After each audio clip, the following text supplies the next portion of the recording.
네, 반갑습니다. 오늘 이 시간 다음 세대 선교동원에 대해서 함께 나누게 되어서 너무 감사하고, 저는 CCC에서 해외 선교팀장으로 사역하는 김장생 목사입니다.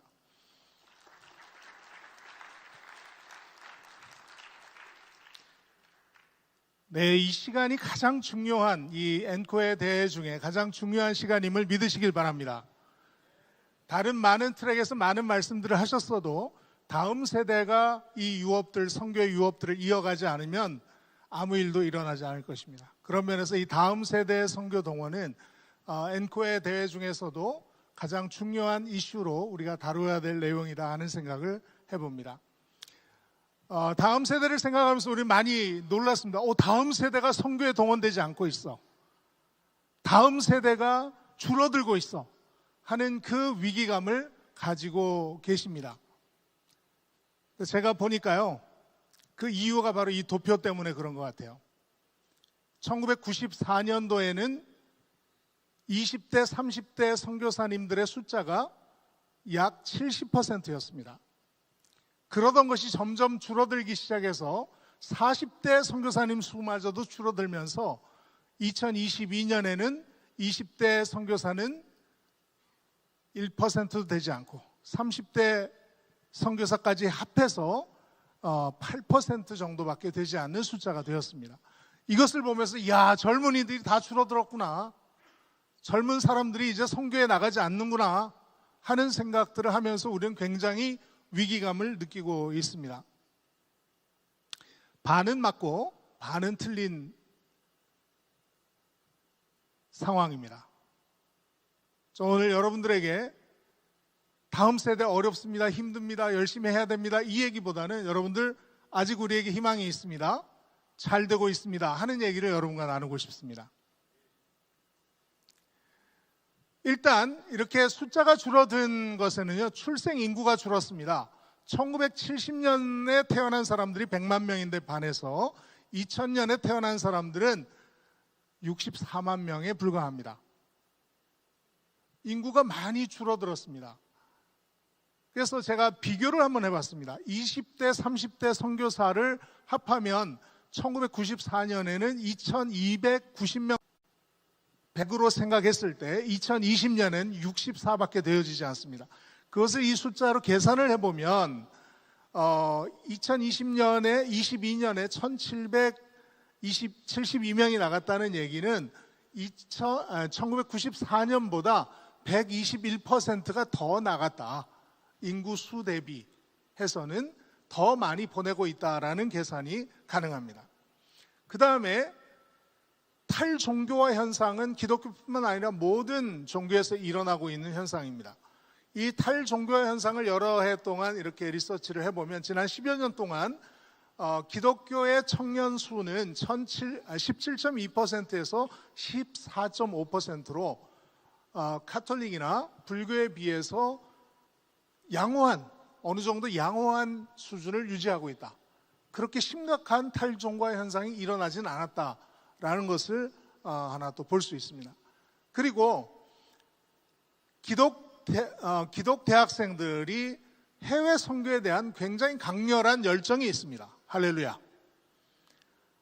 학보급에서 청년 트렌드를 분석하면서 현재 기독교인들 중에서 해외 선교 2주, 3주간의 단기 선교를 제외하고 해외 선교사로 현장에 가려고 하는 사람들, 가고 싶다 하는 사람들의 퍼센테이지를 조사를 하니까 14.8%입니다.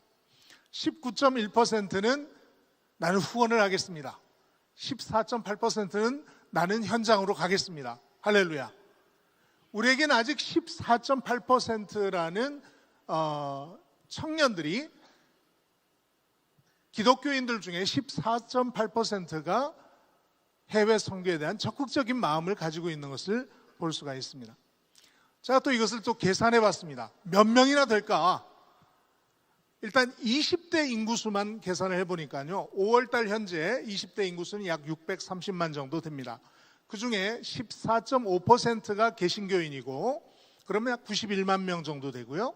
그 중에 14.8%가 선교 지망자니까 20대 기독교인들 중에 지금 대한민국의 20대 중에 선교를 나가겠다고 하는 사람이 무려 13만 5천 명.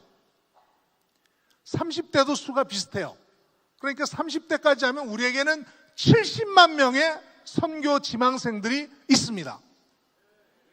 할렐루야.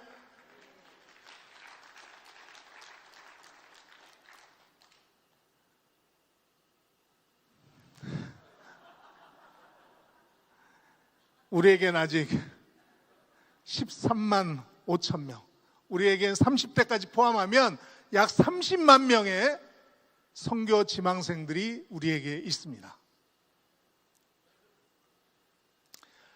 그런데 말입니다, 이 학생 선교단체든 지역교회 청년부든 청소년이든 주일학교든 굉장히 심각한 여러 도전들을 우리는 직면하고 있습니다. 전국에 주일학교가 없는 교회들이 50%가 넘었습니다. 점점 더 어려운, 심지어 대형 교회들조차도 청년 사역자로 지원을 하는 사람들이 적다고 그래요. 너무 힘들어서, 너무 손이 많이 가서 청년 사역을 꺼리끼는 그런 일들까지 벌어지고 있다 합니다. 어떤 한 목사님은 개인적으로 만나서 얘기하다가 이런 얘기를 하셨어요. 저희 교회 청년 사역은요, 응급실 같습니다. 지금 응급실에 있는 아이들에게 자, 너네는 선교라는 마라톤을 해야 돼. 어떻게 할 수 있을까요? 정말 어렵습니다. 우리는 지난 여러 해 동안 이 숫자와 굉장히 숫자를 보면서, 통계를 보면서 우리는 선교를 많이 예측해 왔습니다. 근데 지금 우리가 숫자보다 더 중요하게 봐야 될 것은요, 퀄리티입니다.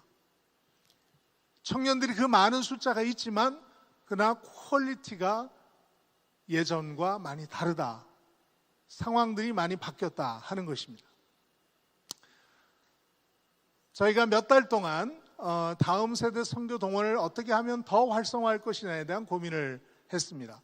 수개월 동안 우리 5명의 트랙 리더들이 사전 토의, 발제 준비를 하면서 또 앵커의 기간 동안 어저께와 그저께 특별히 굉장히 중요한 토의들을 해주셨는데, 그것들을 저희가 토의들을 다 소그룹별로 모아서 패들렛에 정리를 했더니요, 너무너무 중요한 이슈들을 다루어 주셨어요.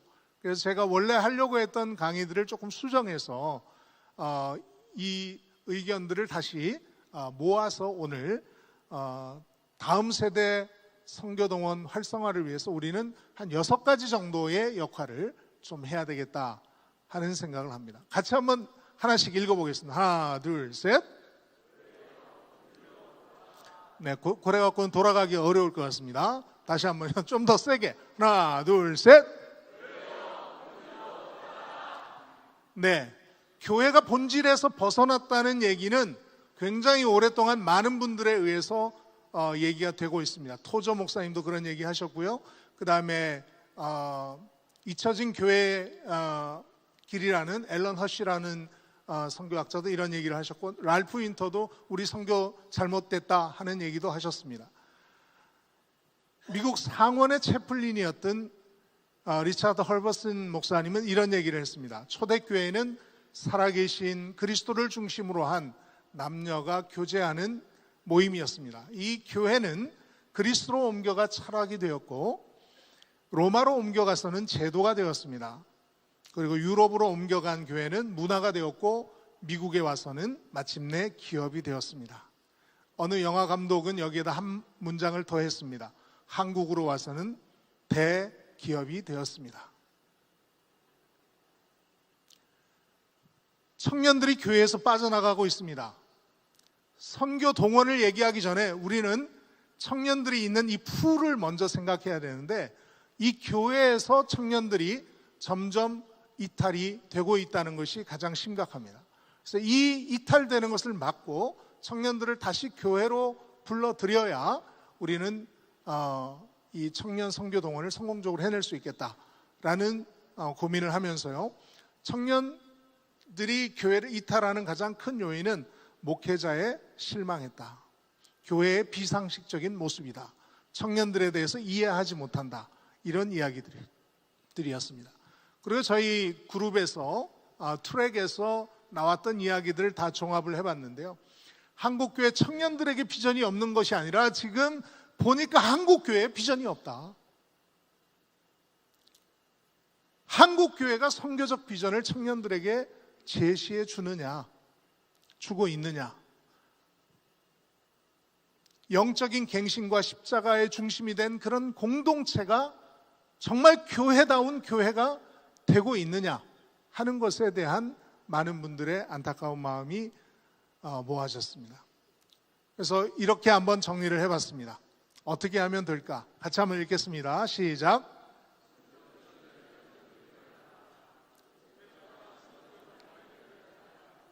새로운 세대에 적합한 형식으로 변화하라. 기도, 말씀, 성령의 인도 등 본질로 돌아가라. 본질이 회복된 공동체, 교회여 교회가 되어라. 세상이 존경할 만한 공동체가 되어라. 이런 생각들을 좀 해보았습니다. 그 다음에 두 번째 같이 한번 읽겠습니다. 시작. 네, 같은 말을 두 번 반복한 데는 이유가 있겠죠. 그동안 선교단체와 교회는 로컬 처치, 파라처치 하면서 약간 물과 기름같이 섞이지 않을 때도 있었습니다. 나 이제는 우리가 이 윈드폴이라고 하는 바람이 불어서 사과가 그냥 우르르 떨어졌던 이런 시대를 지나서 이제는 우리의 열매를 찾기 어려운 상황이 됐습니다. 교회도 마찬가지고 선교단체도 굉장히 어렵습니다. 이럴 때 우리가 해야 되는 일은 콜라보레이션인데요. 특별히 연합해야 될 가장 큰 이유가 여기에 있습니다. 선교적으로는 교회가 제공할 수 있는 일반적인 교회의 모습입니다. 일반적인 교회에서는 선교 훈련을 제공하는 교회도 가끔 있습니다. 그리고 단기 선교를 가는 교회는 있습니다. 그리고 그 이후는 없습니다. 교회를 통해서 선교사가 되려면 신학을 하고 교단 파송 선교사가 되는 평신도로서의 선교사로 헌신할 수 있는 그런 루트 자체가 없습니다. 프로세스 자체가 있지 않습니다. 반면에 대부분의 선교단체들은 프로세스를 갖고 있습니다. 선교사 선발부터 파송까지 케어까지 모든 시스템을 작은 선교단체라고 하더라도 이 시스템을 가지고 있습니다. 그래서 우리가 같이 협력을 한다 그러면 정말 큰 시너지를 만들어낼 수 있겠다. 30만 명의 20, 30대 선교 자원자들이 나갈 수 있는 길이 지금 없다는 얘기입니다.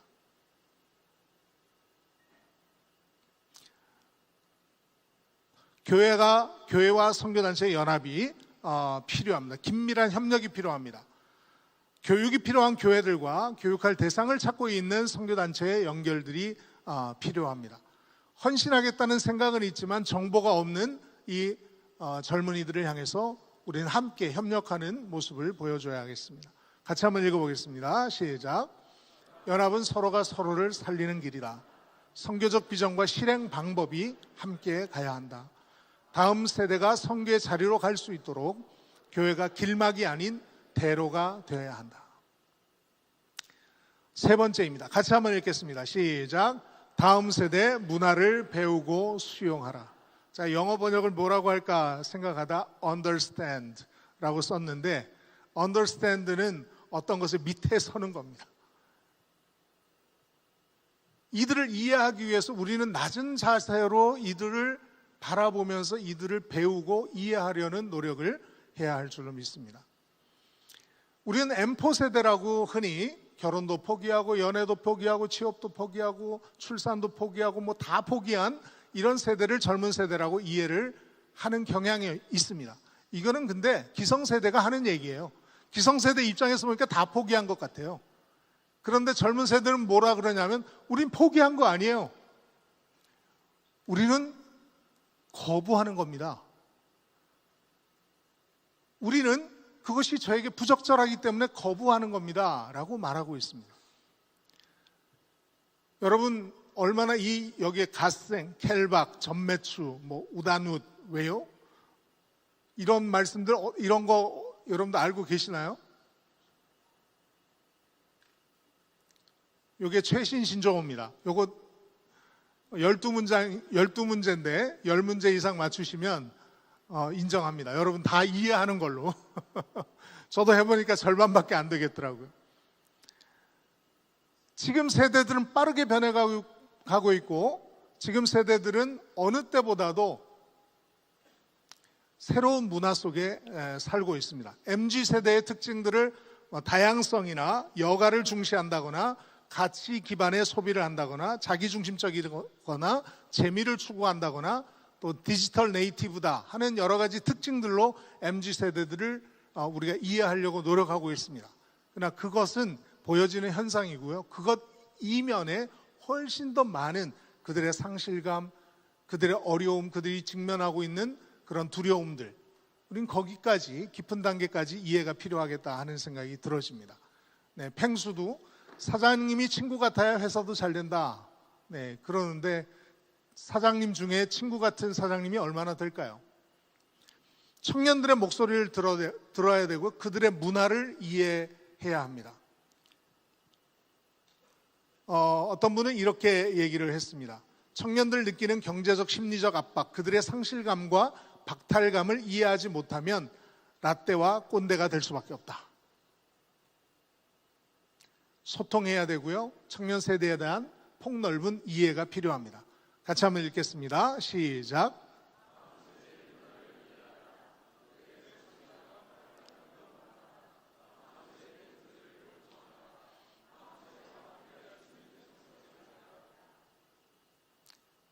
자, 네 번째입니다. 어릴 때부터 선교를 가르치라는 얘기들을 많이 해주셨어요. 발달 단계에서부터 선교를 고등학교 때까지는 선교 선자도 못 듣다가 대학교 와서 선교단체에 노출이 되면서 그때부터 선교를 듣고 선교가 뭐야? 이런 게 있었어? 이렇게 하면 이미 늦다는 것입니다. 대학 오기 전에 이미 진로를 결정하는 사람도 많이 있고요. 자기의 인생의 방향을 정하는데 선교가 옵션이 되고 있지 않습니다. 그래서 우리는 조기 교육이 필요합니다. 주일학교 때는 부모님들이 이 어린아이들 데리고 단기 선교 비전 트립 같이 좀 다니시고요. 다른 나라 국기도 그려보라고 그러고 주일학교에서 다른 나라 음식도 과자도 먹어보라고 그러고 하면서 다른 나라 언어로 인사도 해보자고 그러고 다양한 형태로 이들을 선교에 노출시키고 이들이 복음이 필요하다는 사실을 지속적으로 우리는 이들에게 전달해 줄 필요가 있습니다. 미국 IMB에서 좋은 모델을 가지고 있어서 어렸을 때부터 지속적으로 이런 선교 교육이 이루어지고 있다고 합니다. 선교 교육이 지금 한국에서 사용하는 선교 교육들이 굉장히 단체별로는 다 있으신 것 같아요. 근데 이것이 공유되고 있지는 않은 것 같습니다. 퍼스펙티브스나 카이로스, 커넥션 스쿨 요 정도가 공유되어 있고 나머지 것들은 교단별로 또는 교회별로 이렇게 사용하시는 선교 훈련들입니다. 이런 것들이 다 공유가 돼서 누구나도 교회 필요에 따라서 그런 훈련들을 사용할 수 있도록 해주시면 좋겠다 하는 생각을 해봅니다. 네, 주일학교부터 씨를 뿌려야 됩니다. 장기적이고 본질적인 다음 세대 교육과 선교 교육이 필요합니다. 같이 한번 읽을까요? 시작.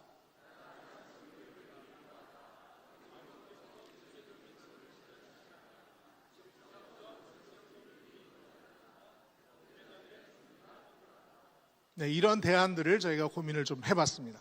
다섯 번째, 시대에 적합한 선교학을 정립하라 하는 것입니다.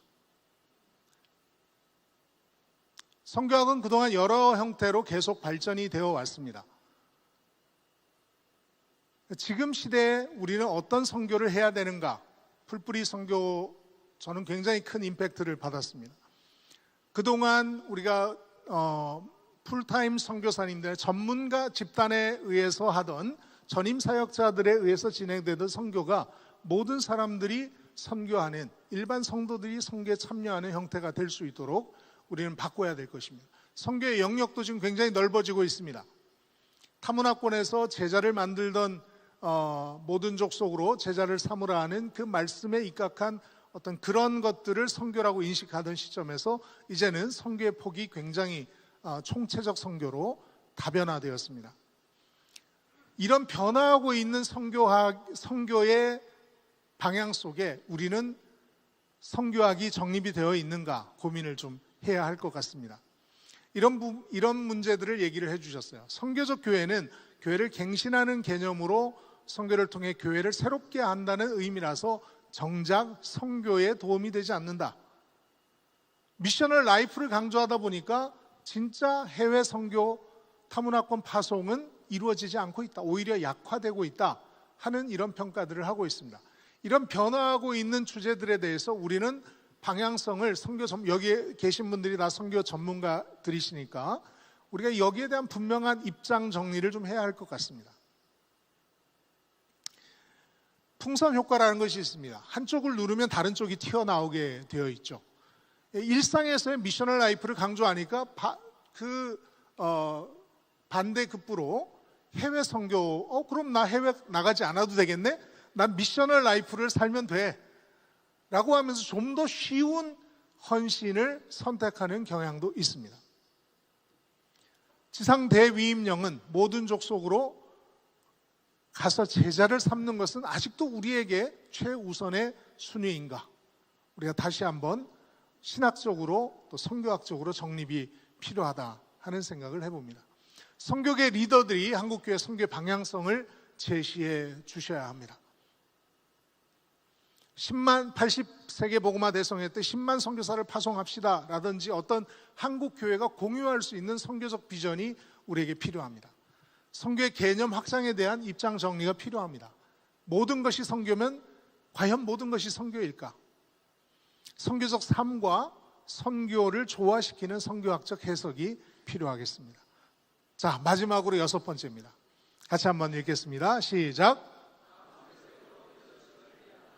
이 얘기를 하기 위해서 굉장히 고민을 했습니다. 이 얘기를 어느 수준에서 해야 될까?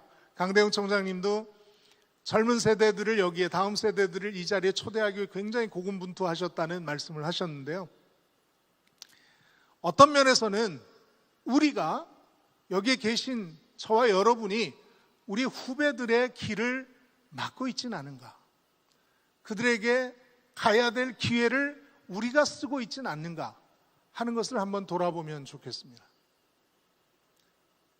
제가 여러 선교 집회에 이렇게 다녀보니까요. KWMA, KWMC, KWMF 대회를 다녀보니까 저희 CCC에는 제가 시니어급입니다. 근데 제가 여기 오면요. 막내 수준이에요. 전 다음번에 앵코회를 한다 그러면 여러분이 꼭 오셔야겠다면 최소한 한 2배 정도의 카파를 넓혀서 최소한 1명 이상의 후배들을 여러분들이 데리고 올 수 있도록 하면 좋겠다 하는 생각이 들어집니다.